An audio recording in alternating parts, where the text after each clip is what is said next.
In this video, we're going to go over how to render metallic and shiny objects to a three-dimensional form. In this case, we're going to use a cylinder and a sphere.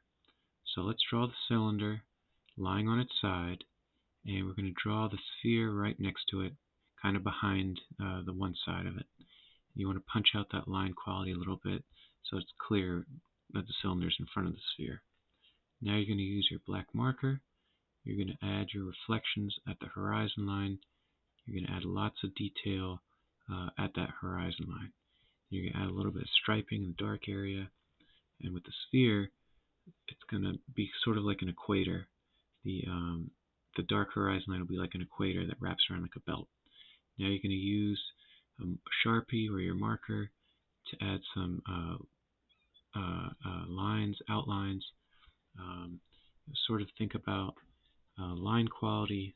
Some areas are going to get it, some areas won't. This will give it a little bit more dynamic punch to it, to the line drawing. And from here, we're going to use our conté. We're going to block in some of that dark shading. Remember, below the horizon line is going to get it. You're not going to add any shading just above the horizon line. You're going to leave that white of the page. Add a little sky from the top. This is just that initial conté shading. Keep it nice and light, especially on the top of that sphere. Keep it super light as you add your conté to it.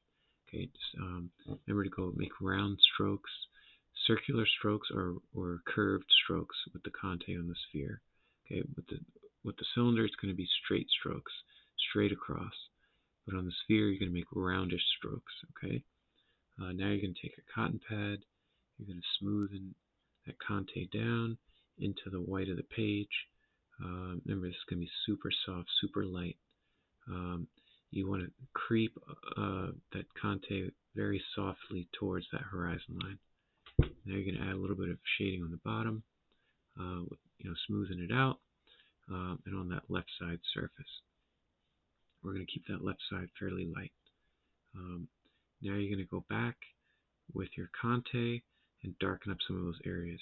You're going to make that transition from the black marker into the conté pretty gradual and soft. You don't want to see the edges of that black marker. You want to fade that black marker into the conté. So that transition from black to that number 2 is going to be nice and soft. Now you're going to work that top edge, a little bit of darkness to the sky.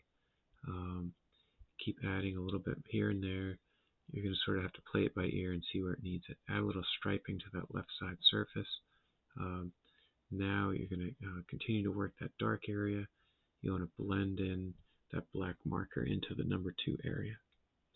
Add a little bit more to the sky. Keep working it.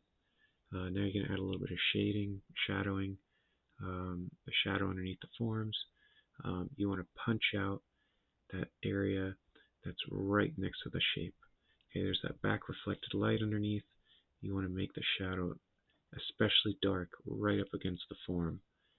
That'll punch out that contrast. Okay, from here, you're going to keep working that conté, keep darkening where it needs to be dark. Keep adding that darkness. Now, add a little bit of darkness behind your form to punch out that contrast. Make the light areas of the form look really light next to the darkness of the background.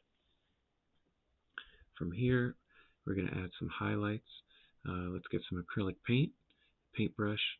You're going to add a little bit of highlighting here and there. Corners always seem to catch highlights, especially in the middle of the sky. You can add some, and at the horizon line, usually there's a lot of details. That horizon line usually has lots and lots of details. So hit those edges, hit those corners. That's normally where those bright highlights are sitting. Keep adding, but use this sparingly. Don't do too much. Now we're going to go add a little bit of reflection. That cylinder is reflecting onto the sphere.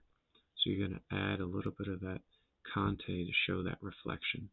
Okay, you want to use this sparingly. Don't do too much. Just enough to let you know it's reflecting. You want to sort of fade it out towards the back. That's that back reflected light. You want to make that darker part of the reflection towards the front, towards the viewer that's facing you. Now use that conté to add a little bit more where needed. It's always a good idea to punch out those shadows right next to the back reflected light on our form. Okay, add a little bit more, soften it out, blend it out a little bit more. Maybe the shadow wasn't big enough. Kind of think about where those shadows are hitting based on